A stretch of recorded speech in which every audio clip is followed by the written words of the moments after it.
Well, as you saw from that opening clip, it is so easy for us to believe lies. Even a group of people observing a crime scene, two people inserting lies can convince everybody to believe wholeheartedly that something that wasn't true really is true. And there's something in the human heart that so wants to protect itself from feedback, critical feedback, that we often will say to ourselves unconsciously, just tell me lies about how good I am, rather than hearing the truth of how I really am. So in our series Thought Bubbles, we encouraged each one of us last week to take our brains home and to use it as a trigger to specifically track strongholds, deep embedded patterns that you may have in your life or in your family, that there might be thoughts that have been driving that stronghold. So I did my homework. I don't know if you did, but I did. And my goal to get free here in the fall. And I made the mistake. I made the decision, I guess, to ask my family, what do you think my strongholds are? They didn't even pause to think about it.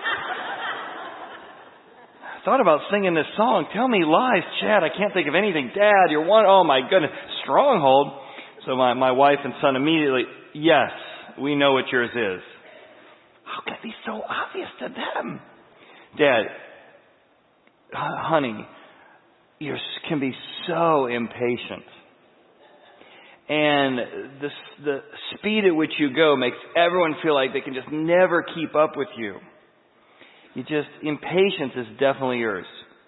And so what did I do? As they were talking, felt my pulse go up, felt emotion beginning to grow, and I began to think of every example of when they've been impatient with me for the last 10 years. These hypocrites. How dare they think that I'm being patient just putting up with this feedback right now is what I'm being. I thought, well, I did ask, and if the people around me are observing this, then I probably should take it seriously. But it was amazing to the defensive mechanisms that came up, even when I was asking for feedback, as to, wow. And what is the thought that drives that stronghold? What is the thought? So we talked about a process of first reflecting on your thoughts. You can't capture and change thoughts if you don't know what they are. So step one is we reflect on our thoughts. Step number two is we learn to capture those thoughts. Capture the thought that's driving the behavior. And today we're going to look at the third step of that process. And so as I was thinking about that conversation with my family, I happened to be speaking in St. Louis this week. And so as my wife and I were flying back from St. Louis, I came to the airport. We're getting home. Somebody's watching our special needs son for the first time. So we're really made the trip quick so that it wouldn't be too much for a first time overnight with my son. And so we come to the airport, and, we're sort of in a rush to get home for all kinds of good reasons. And I look up at the Delta board, on time. Ah, way to go. Delayed 2 hours. On time. Delayed 2 hours. Cincinnati. And I'm like, this is it. This is that thing I do. And I'm sitting there just stewing, thinking, I cannot believe it. And I'm like, take that thought captive. Nothing you can do about it. Nothing you can change about it. Why have this ruin the next 2 hours? It's 2 hours you could either, stew about it and complain about it, or actually, have 2 extra hours with your wife. And it really was amazing how seeing that thought, capturing that thought, I was able to sort of put my hands around it and find myself not sort of taking the typical path that I take. Capture. Well, today we're going to look at the next step of the process, because the way to face your thoughts is to replace your thoughts. It's a really amazing thing that the Bible describes. I think as I begin to describe it, you'll say, oh, that is so true. The way to face your thoughts, behaviors, patterns in your life is actually to replace your thoughts. See, God designed our brain to fixate or focus on one thing. It can focus on something, but it can't not focus on something unless it has something else to replace it. I'll give you an example. I want everyone here to not think about Saddam Hussein. Don't think about his beard, and specifically, I don't want you to think about him wearing Princess Leia earmuffs that make his hair Paris. Don't think about Saddam Hussein wearing Princess Leia earmuff wigs. You think, I would have never thought of that, Chad. Now I told you not to think about it, didn't I? Come on, don't think about that.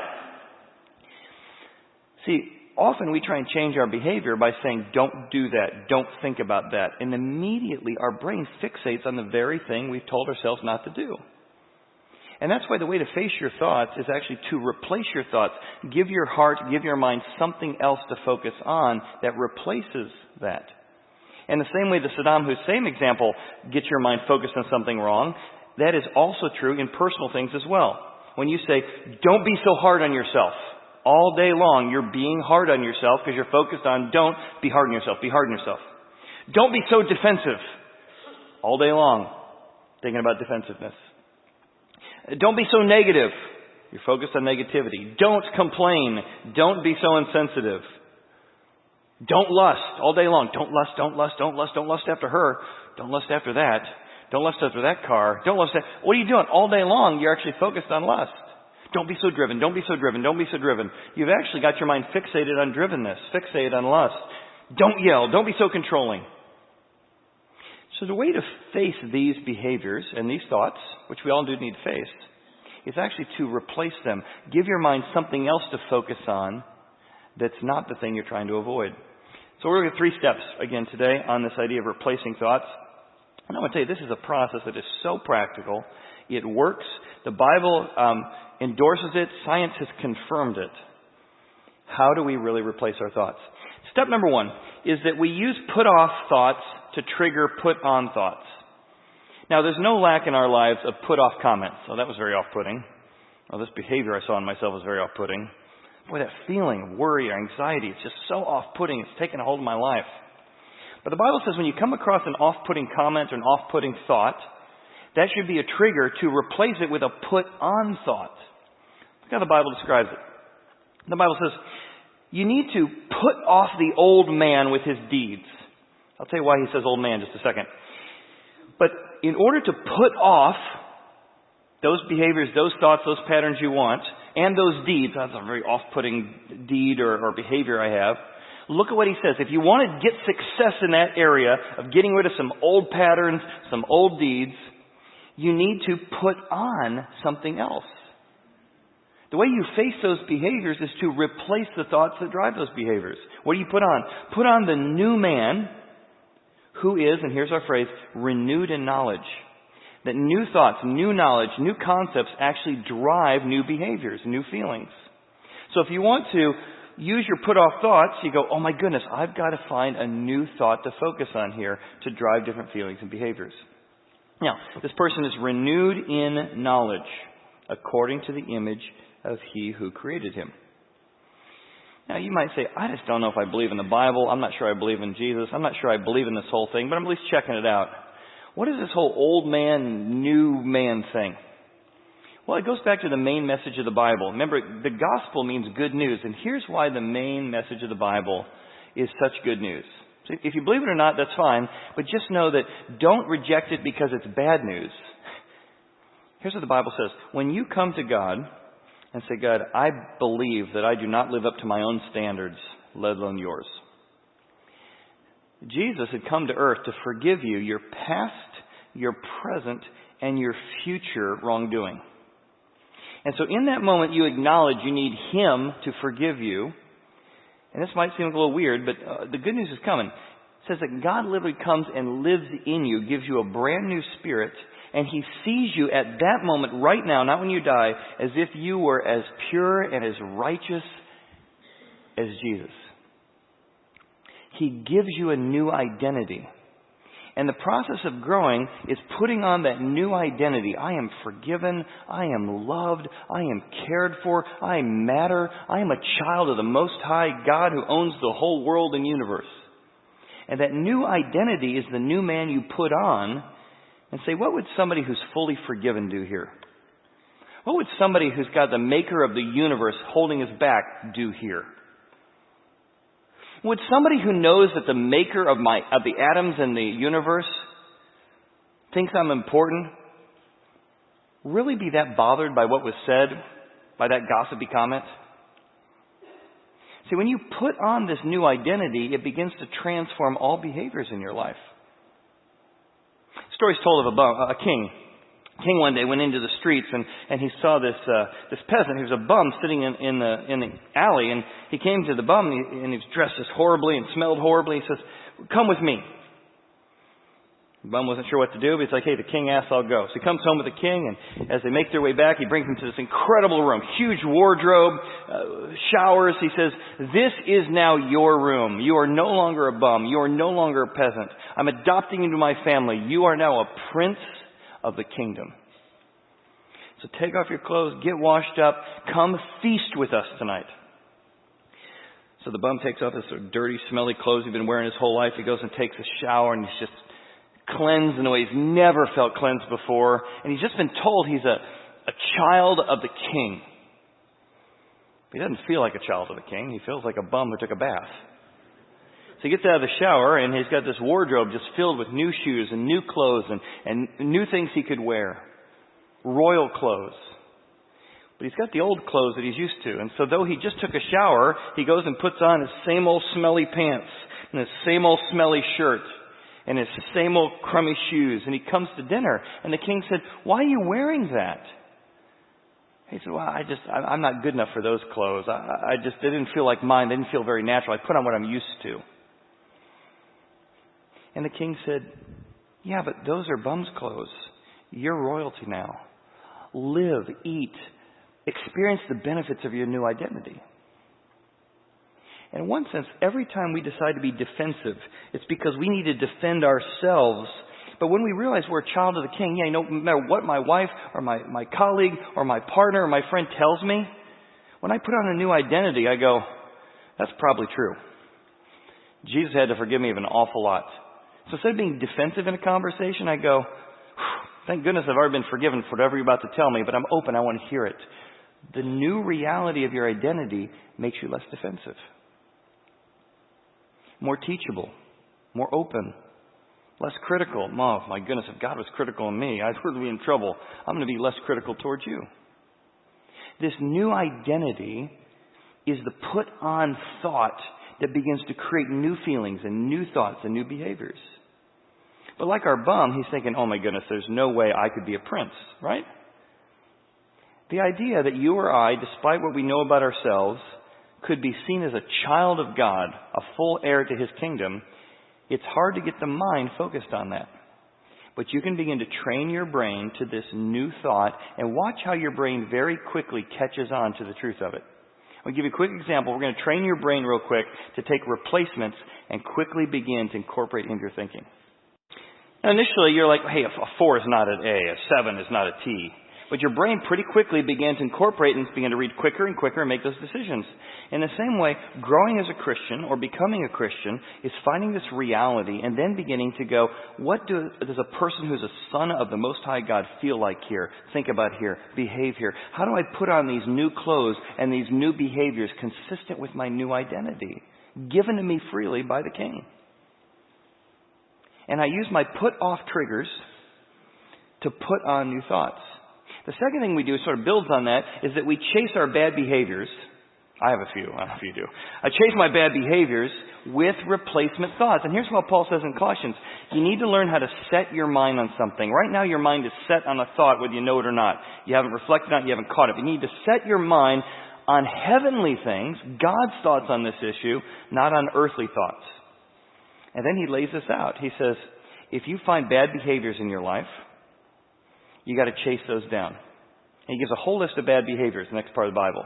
He says, so when you find bad behaviors, uncleanness, passion, evil desire, lying, cheating, covetousness, filthy language, lying, whenever you see those bad behaviors, you can say, I need to try harder not to be such a liar. I need to try harder not to envy. I need to try harder not to be overwhelmed by my anger. Paul says, no. When you see the bad behaviors, you need to put on replacement thoughts.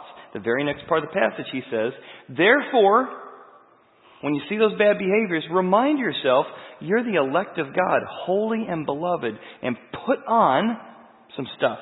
Put on tender mercies and meekness and humility and long-suffering and bearing with one another and forgiveness of God and thankfulness. So you chase your bad behaviors by putting on replacement thoughts. You face your thoughts by replacing your thoughts. So let me play this out real practically. So let's say a couple thoughts you might have as we've been tracking these over the last couple weeks. So you found that one of the thoughts that comes out of your mind and drives your behavior is, listen, they deserve that.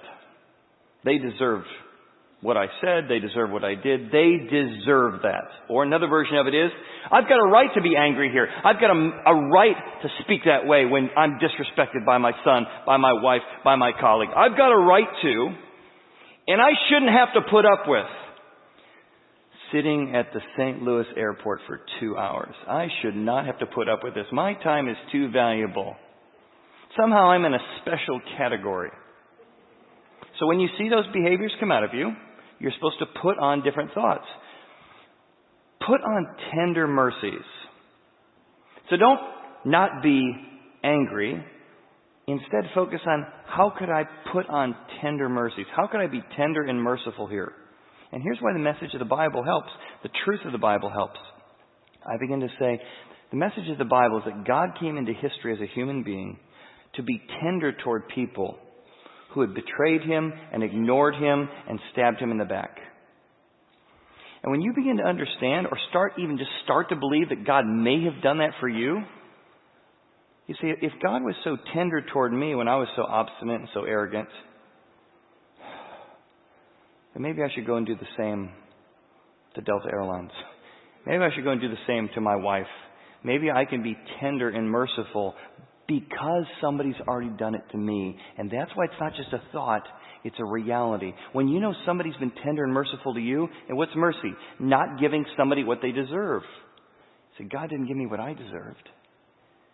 Maybe I don't have to give them everything they deserve either. Well, I've got a right to do it. Well, put on kindness here.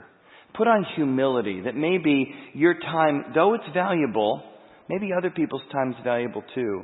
And maybe there's some humility of going, maybe something happened here that you don't know everything about that's driving this. And you put on the new clothes of humility consistent with your new identity. You put on meekness and you put on long suffering. This is one I've been using to replace because instead of saying don't be impatient, I'll say, how can I suffer long here? I don't want to suffer long here. That's actually what the word patient means. It means to suffer long. And how do you do that? Well, you go, God suffered long with you. How much has God put up in your life in 30 years, 40 years, 50 years? You're like, oh my goodness, they put up with so much. People knew the thoughts I had. Or people knew the things I've done. If God has suffered so long with you, then you begin to apply that and say, I want to put that on, and I want to suffer long with the prodigal son. I want to suffer long with a system. It doesn't mean that you don't fix stuff, but you bring this attitude toward it. Here's another couple thoughts. Well, listen, I've done enough. I can't change. I can't fix this. I've adapted enough, etc. I've been hurt too badly to do anything more in my marriage. They don't deserve forgiveness. Chase those bad behaviors with new thoughts. Well, you say to yourself, I'm going to put on, how can I bear with this person? My previous thought was, I don't want to bear with anybody. The Bible said, no, put on this thought, bear with one another. It doesn't say it's going to be easy. No, bear. This is a good thing. You're learning to bear with one another. Forgive one another, even if you have a complaint against them. You're thinking, the thought I have is what they did to me. And I've told that story 100 times, and you know you've told the story because everybody around you's heard the story. And every time you hear somebody new, you tell a story. You know what happened to me 20 years ago? Yes, we all know what happened to you 20 years ago. That thought has been driving your bitterness, driving your anger. And so the new thought is, yes, I have a complaint against somebody. Yes, it's a legitimate complaint. And God would have a legitimate complaint toward me. So I'm going to put on a new thought. Just as Christ forgave me, I'm going to forgive others. Now, if you're not a follower of Jesus, I'm not necessarily saying that you have to be. I'm just saying, do you see how this would help? If somebody really's forgiven you, an avalanche, a mountain of things you've done wrong, do you see how that would make it easier to forgive other people things that they've done wrong?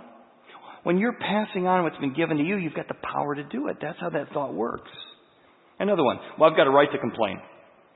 I need more, sense of discontentment. I can't believe I have to. What if in those situations you replace your thought with, I got to put on love here. I need the peace of God to reign here. I need my heart to be thankful. Instead of saying I need to not be so discontent, what if instead we said, how can I be thankful in this situation? How can I be thankful here? I've never had anyone in marriage come up and say, you know what the problem in our marriage is? We appreciate each other too much. We're just too thankful. Imagine if every day you got up and said, I want to put on, how could I be thankful for my spouse today? How could I be thankful for my company today? How could I be thankful for my business today and thankful for my employees today? How would that play out, that replacement thought?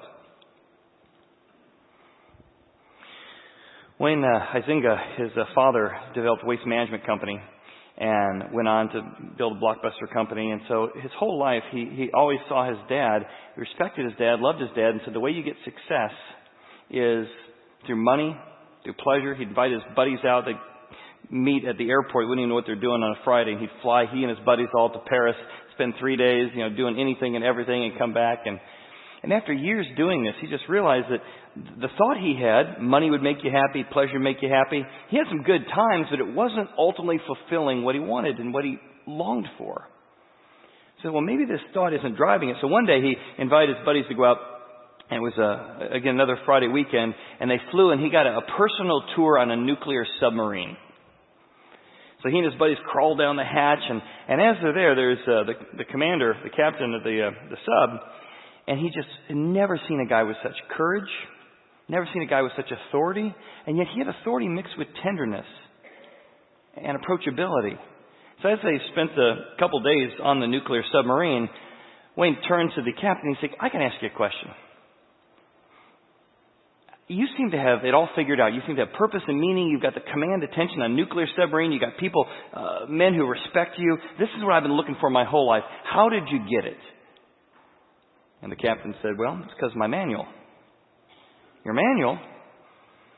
And in his hand, he was holding a Bible. He says, I don't know if you believe in this kind of thing or not, but the way in which I've been able to be a commanding officer, to command men who risk their lives, at the same time love them, care for them, is because I've got an example of the ultimate leader, Jesus, and I carry his manual around to set my thoughts on his thoughts. Wayne had never heard this before. And in fact, Jesus was sort of weakness, ridiculousness. Religion was do a bunch of stuff, try harder to be a good person. But here was somebody he respected who gave him a brand new thought, that perhaps the Bible and Jesus could help him find the model of manhood, the model of purpose he'd longed for his whole life. And so he said he began his spiritual journey underwater in a submarine that day. So here's the process. We need to, number one, somewhere in our past we may have picked up some thoughts. Pleasure brings ultimate purpose. More brings ultimate purpose. So we got to find replacement thoughts and get some alternative to fixate on. Or we need to look back in our past and figure out how somebody swapped thoughts around the way and we didn't even realize it. Let me give you one more test and show you how easy it is to miss what's going on all around us. So again, can you believe it? And yet, how many times have you been at a restaurant and you went, who is our waiter? Was it her? So here's the point, that one, we need to find these kind of thoughts that have been deposited in us in the past we didn't even realize, reflect on them. Two, capture them. And begin to train our brain to go, hey, that thought's working again. And I need to find a new thought, a replacement thought, but which I can put on and begin starting new patterns, literally reprogramming our brain toward these new feelings and new feelings. And that's why the Bible's so practical in how to do it. So we face our thoughts by replacing our thoughts and recognizing where false thoughts have been placed into us in our past. Which brings us to our third step. The way you turn away from something, some behavior, some feeling that you'd like to turn away from, is by turning toward someone. As you'll see in just a moment, the brain has been designed to fixate on or focus on the human face. I think God designed that for a lot of different ways. Babies to see mothers, lovers to look into each other's eyes. But deeper than that, God could have come as an equation. He could have come as a rule book. He could have come as a list of to-dos and to-don'ts. Instead, when he came to earth, he came in the face of a person. Because he knew the way in which you can find victory over the things you're struggling with is you need access to a power source and to fixate your eyes on someone who has what you need so you can turn away from those things you're trying to change. Here's what it says in Hebrews. Again, very, very practical passage. You want to know how to lay aside weights that are holding you down in life? Oh, I'm so worried. I'm so anxious. I can't quite get where I need to go. Or, I've gotten where I need to go and it didn't fulfill all the dreams and hopes that I had. If you want to know how to lay aside weights, look away from those. The sins, the wrongdoing that just so quickly, easily entangle us. Oh my goodness, I promised I wouldn't do that again. Oh, it's like another bear trap. If you want to know how to look away from those snares, look away from those weights, if you want to know how when life gets tough, how to run with endurance the race set before you, don't not do something. Don't not think about something. Instead, do focus or fixate on someone. Looking unto Jesus, the author. He began the process. And the finisher, He'll give you what you need to finish the process of our faith. Who, and here's how Jesus did. If you don't believe in Jesus, let me tell you why this is phenomenal if it's true. I happen to think it is true. Jesus endured the cross, but look how He did it. Who, for the joy set before Him, endured the cross, despising the shame, and sat down at the right hand of God. This is amazing. Jesus is having nails pounded into Him. Imagine the pain. Imagine what your mind is fixated on. Roman crucifixion was all about shaming your enemies. So He's being shamed, He's being rejected, He's being spit upon. And while He's there, He could have set His mind on revenge. He could have set His mind on, I don't deserve this, and He actually would have been right. He could have set His mind on 1,000 things. I can't believe Peter betrayed me. I can't believe Judas stabbed me in the back. But on the cross, Jesus set His mind on joy. Oh my goodness, how do you set your mind on joy when you're having nails pounded into your arms and feet? Which means Jesus is the ultimate example. Boy, I want what He's got. Because while He's on the cross, He set His mind on the joy set before Him, and therefore He endured the cross. He replaced His thoughts of revenge, replaced His thoughts of injustice, replaced His thoughts of pain with the thought of, and this is so amazing, the joy of knowing You. I am doing this so that I can be in a friendship with people for the next 2,000 years. Yes, it's tough. Yes, it's difficult, but this is the path by which I can get to know You, to which I can love You. I am so joyful about the chance to be not in a religious check-the-boxes relationship, but in a friendship with You. I'm willing to focus on that. In the same way that maybe a woman going through labor, I certainly can't speak to that, but would focus on, in the midst of the pain, we're going to have a baby. You fixate on someone, the child, rather than something, the pain that's endured. Here's how this gets so practical, and this is why I would just encourage you. If you've never read about Jesus, if you've never thought about Jesus, if you've never looked into Jesus, here's why fixating on someone who is Jesus, He has access to all the good stuff that helps you overcome the bad stuff. Imagine thought bubbles like you feel trapped. Man, I can't get free. There's no way out of the situation. I'm trapped and painted into a corner. Look at Jesus.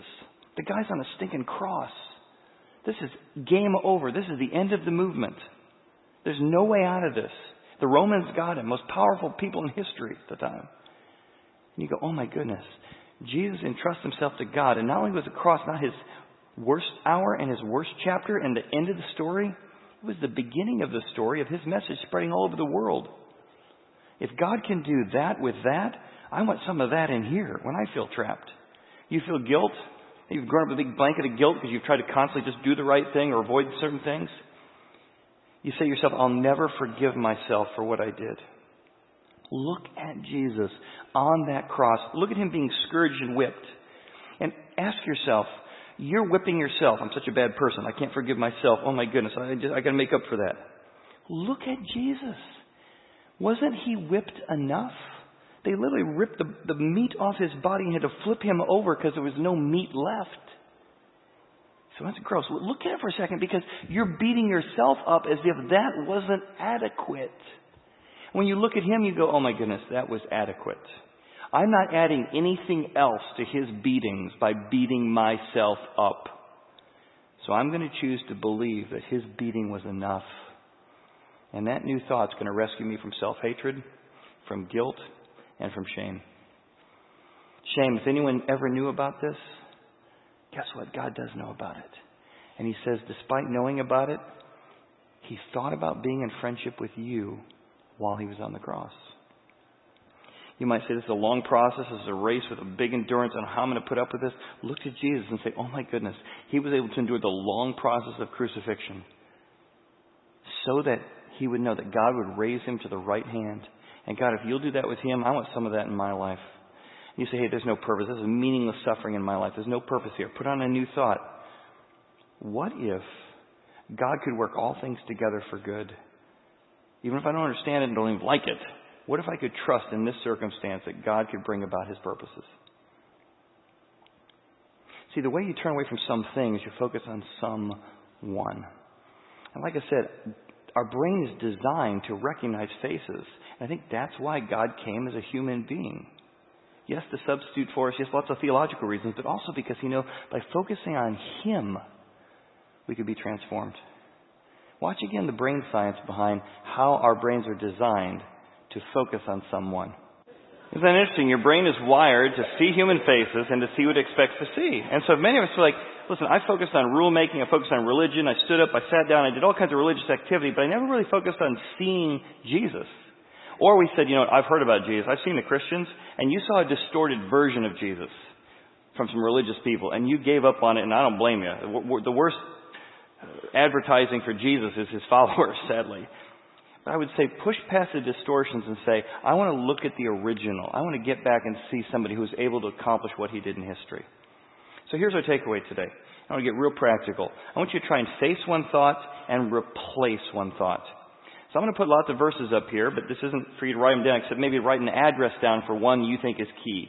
So I'm going to put different issues you may be facing, and specifically, replacement thought you might want to write down on that Post-it note or write down on your brain to focus on for the next week. So maybe your issue is groupthink. You need other people's approval. You have a tendency not to speak up because you don't want to have any conflict. And so the lie in your brain that you need to face is things go better for you if you follow the crowd and you don't make a disturbance. Here's the truth. You can write this down. Proverbs 13:20. You can look that up, Google that, and write that down on your brain or Post-it note. Here's the truth. He who walks with wise men grows wise, but the companion of fools will be destroyed. Can't tell how many people are going through a divorce, and in the middle of going through a divorce, they go and ask advice from their divorced friends. I know exactly what they're going to say. If you want to fight for your marriage, he who walks with the wise grows wise. Go and ask people who've been married 40, 50 years, how did you keep committed during the tough patches? A companion of fools suffers harm. Maybe your struggle is temptation. And you say, what are the lies behind temptation? You say, well, it's worth it when I'm giving up, when I'm gaining, when I'm losing. The lie is nothing bad's going to happen. Here's a verse, James 1:15. This is a replacement thought for you this week. And here's the thing to start meditating on and thinking about. When desire of this situation is fully conceived, it's going to give birth to death and sin. And sin's going to grow up and it's going to bring forth death. This is not meaningless. This is not harmless. This is actually going to produce death in my life.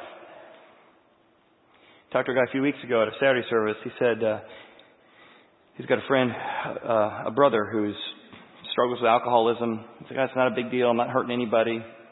Of course, it has hurt his family, his marriage. But the lie he kept telling himself is temptation. I'm not hurting anyone. The replacement thought, this is bringing death into my life. Death into my marriage would have helped. But he called his friend. He said, his brother. He said, brother, I'm really concerned about you. I saw a picture of you recently and you're just not looking well. I'm really concerned about your health because if you die, it's going to break Mom's heart. And his brother had just never thought of the impact of his decisions on his mom. And that became the catalyst because his lie was, I'm not hurting anybody. He began to say, I'm going to break Mom's heart. For whatever reason, the wife didn't work and the kids didn't work. But breaking Mom's heart became a new truth that began to have him move toward health. Here's a couple more. Maybe your issue is tragedy. Every time you come to tragedy, you think, every time things are difficult, the thought is, if God loves me, He wouldn't let this happen. Romans 8:28 might be the one you want to write down. We know all things work together for good to those who love God. I'm going to trust that He can work this together for good. Maybe it's lust. Well, I can't control what I think about. We learned this last week. No, we need to take every thought captive to the obedience of Christ. I'll give you another one. Maybe authority and teachability. There's this lie that says, I don't need anyone telling me what to do. It started when you were a teenager and it's sort of grown through companies. And that thought, I don't need anyone telling me what to do, drives your behavior. And what if your new thought, your replacement thought was Proverbs 10:8? The wise in heart receive commands. They receive feedback. They're open to instruction. What if you began to set your mind on being teachable? But a prating fool will fall. Self-esteem, either thinking yourself too highly than you ought or too lowly than you thought. Either, I'm not important, no one cares. Psalms 139:14, I am fearfully and wonderfully made. What if every day, instead of saying I don't live up, I don't like my wrinkles, you began to say I am fearfully and wonderfully made? Or maybe if you struggle with pride, maybe your thought is, well, they're lucky to have me here at this company. They're lucky to have me here at this family. Romans 12:3 is a good one to write in your brain. Don't think of yourself more highly than you ought. Set your mind on replacement thoughts. I'll give you one last one. Maybe appearance, beauty. Insecurity from beauty is an issue for you. And the lie is to be acceptable, I must be beautiful. It's a great verse from Samuel. It says, for God doesn't look at the outward appearance. God looks at the heart. Beautiful verse. Honesty. Lying can get me more of what I want out of life. Versus Proverbs 10:9. He who walks with integrity walks securely, because he doesn't have secrets that need to be found out. But he who perverts his ways, they will eventually become known. What's your mind set on today? Because the way to face those thoughts and behaviors is to replace those thoughts and behaviors and set your mind on things above and set your mind on truths that transform. Well, thank you for being with us today again. Face a thought and replace a thought. Write one of those verses, or if you didn't write those down, Google. Whatever your issue is, Bible verses for fear. Find a verse to replace your thought and just try it for a week. What would it be like to come to a situation focused on that replacement thought? We want you to be more free. We're pursuing freedom ourselves as well. Next week, Keith Crutcher will be with us. He'll be joining me on stage. He is a neuroscientist specializing in Alzheimer's. He's going to describe the science behind how the brain works, how it can reprogram itself, what it means to actually take thoughts that seem rock solid from the past and turn them into fluid aspects that can actually be transformed. So join us next week for Thought Bubbles Part 4. Thank you for being here. If you came prepared to give, there's some offering boxes on the way out. And if you're new to the church, we'd love to say hi. The third door on your left. Thanks again. We'll see you next week.